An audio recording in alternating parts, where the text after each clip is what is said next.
হাউলির আশায় দেহি মানুষ বেশি না মূর্তি বেশি, আমি তো কিছুই দিশা পাইতেছি না। বন্ধুরা আইছিলাম হাউলির আসে, আওয়ার পরে কিন্তু আজকে সেই মজা লাগতাছে। কিন্তু আমার লগের মালটা কি কয় জানো, ওই যে ওই আর লগে লগে আমার একটা সেরি পছন্দ হইছে, দেখো ওখান গিয়ে সব কথা কই আরে। আর বন্ধুরা হাউলির রাশের মধ্যে তো তোমরা বহুত আইছো তাই না, আর তোমরা এটাও জানো যে হাউলির রাশে কিন্তু লাখ লাখ মানুষ আহে। তখন আমার কথা হইছে যে এই রাশের মধ্যে কেরা কয়টা পাইছো গো। কথার মধ্যে কথা হইছে যে রাইতের ভিউটা কিন্তু একদম সেই লাগে তাই না, বিশেষ করে হাউলির রাস মন্দির কিন্তু আরো বেশি ভালো দেখা যায়। আর বউতে কিন্তু ইচ্ছা মতো ফটো মারে, খালি তো ফটো মারে না, এই একটার যে পজ, বিশেষ করে সেরি প্লান কিছু মান পজ মারে, আত্মাও যেরকম বেয়া করে, আমি তো দেখে মনে করি মানুষটার আসলে দেও আত্মাও ভাঙ্গা।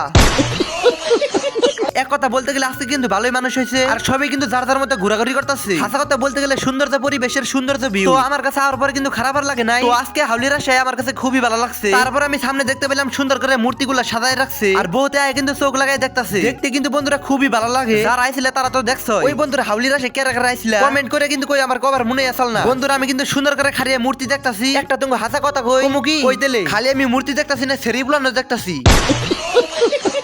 এই যে বন্ধুরা আমি সেরি ছেড়ার কথা কই, তোমরা কি খারাপ পাও? বন্ধুরা আমি কিন্তু এইসব কথা এমনি কই, আশা করুন যে কোনো সময় খারাপ ভাবে নিবা না। পরে আমি সুন্দর করে অন্য একটা জায়গায় আয়া দেখি কিবা কিবি শো চলতেছে, বহুতক্ষণ খারাই থেকে ঠিক মতো দেখলাম এই কান্দে এই ড্যান্স করে এই যে নাচে, মানে আর কি বহুত রকমের বস্তুগুলা বোঝানো। আমি যদি না বুঝি তাও দেখি। বন্ধুরা আজকের জন্য এই পর্যন্ত, যদি এই মিনি ব্লগ দেখে ভালো লাগে ভিডিওতে লাইক করবা, তার সাথে একটা সুন্দর করে ফলো করবা।